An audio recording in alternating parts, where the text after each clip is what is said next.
Japanese Horror Narration Tales of Old Japan Volume 3. Opening Narration. Good evening. Tonight, we dive into the forgotten shadows of Japan's ancient tales.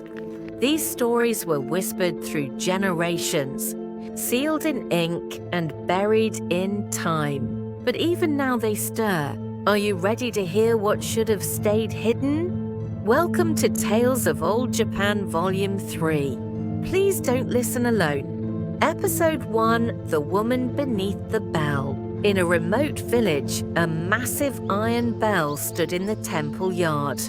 The monks said it was over 400 years old, and beneath it lived a secret. One evening, a curious novice monk named Haruto dared to crawl beneath the bell after hearing faint whispering from inside.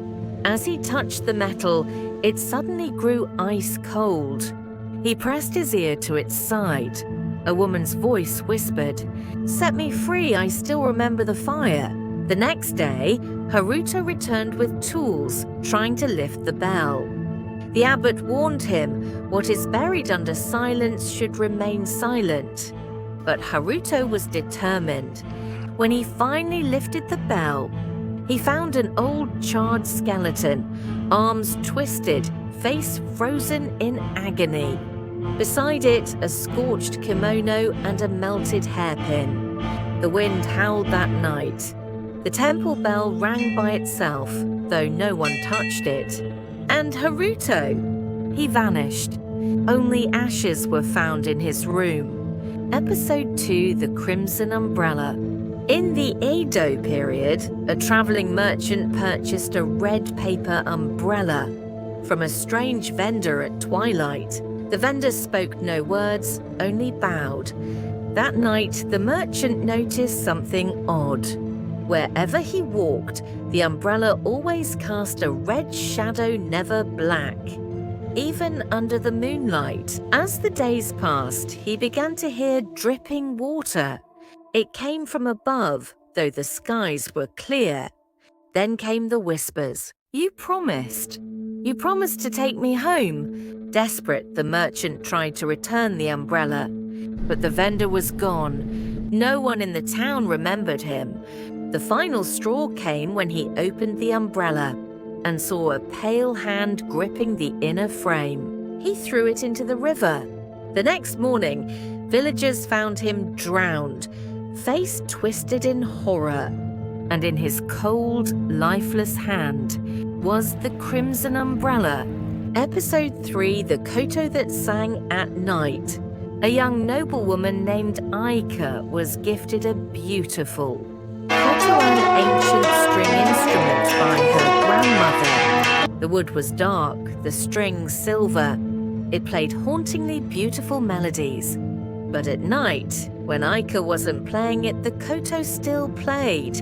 At first, she thought it was her imagination. Then she heard it sing. A female voice hummed lullabies from no mouth, just strings vibrating softly. She locked it in a storage room. Still, the song continued.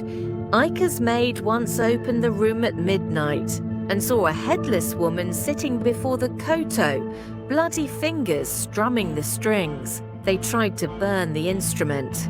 It wouldn't catch fire, so they buried it. Years later, construction unearthed an ancient skeleton clutching a broken koto.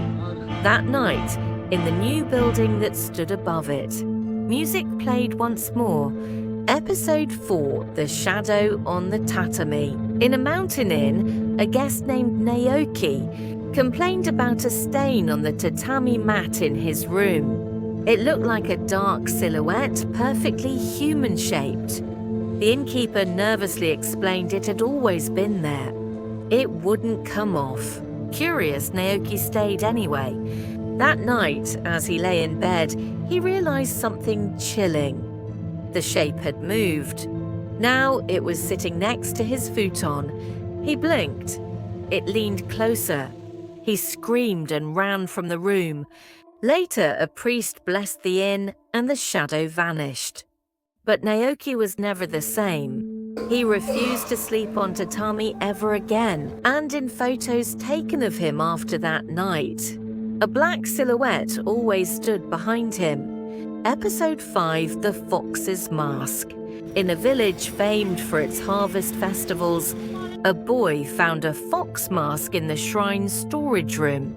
It was elegant, white with red markings, and strangely warm. When he put it on, he couldn't take it off. No matter how hard he pulled, it clung to his face. He began to see things people with animal eyes, villagers speaking in riddles. The priest warned his family. He has entered the fox realm. Only they can decide if he returns. One night, the boy vanished, just disappeared.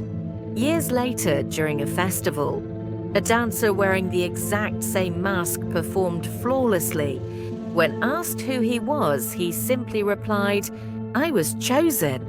Then he turned to the forest and walked into the trees, never to be seen again. The mask remains in the shrine to this day, waiting.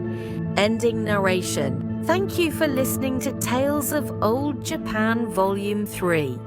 If you made it to the end, perhaps something followed you too.